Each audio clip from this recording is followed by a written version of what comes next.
Living Power with Dan Hurst. And if they were from out of town, their money would have had to have been exchanged for the currency of that was used there. And so they would have gone to the money changers and had their currency exchanged, and they had to pay what was known as a temple tax. And so the locals and the visitors would purchase their sacrifice, and they would pay that temple tax. Now the temple tax doesn't seem like it's a lot; it's like a half a shekel, but they would pay the temple tax, and this is one of the reasons why all male Jews had to come to the temple, because they had to pay the temple tax every year. And so they would come and they would pay their temple tax. They would buy the sacrifices. They would pay if they were from out of town. They would do the exchange, the currency exchange, and this was probably all done. By the way, not just buying animals for sacrifices, but sometimes they would bring animals to be sold for sacrifice purposes. So there was a lot of buying and selling that was going on during this time. And this was all probably rationalized as a convenience for the people that were coming to Jerusalem for Passover. It was really quite an elaborate scheme. There were different charges for different animals that were to be sacrificed.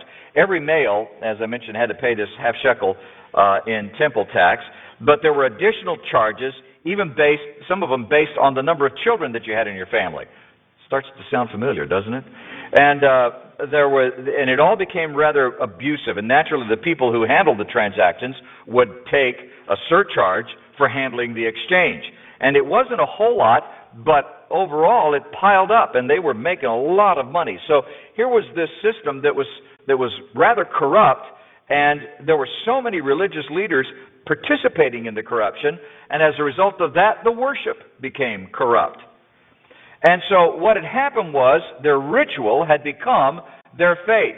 Now you've heard me allude to this before. Has your ritual become your faith? It's so easy for religious people to focus on their ritual or on their religious activities and consider that to be their faith. And that becomes their religious experience, as opposed to the relationship with Christ.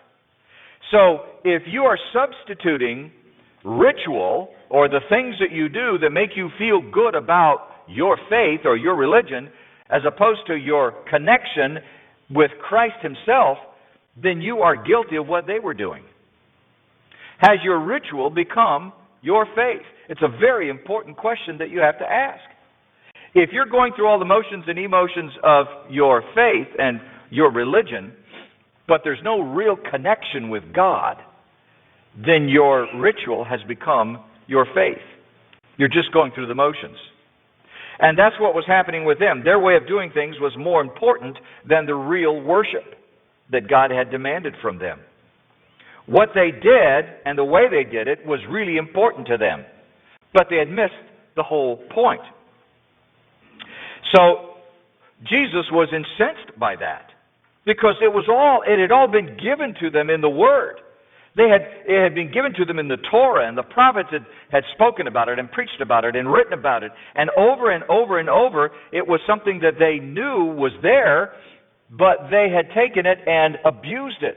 And not only had they ignored some of it, but they started adding laws, their own laws and rules to it. And that's what the Pharisees and Sadducees did.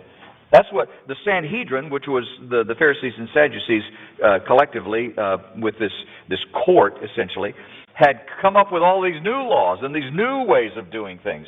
And they were really abusing not only the people, but abusing their faith. They were missing the whole point, and Jesus was incensed about that.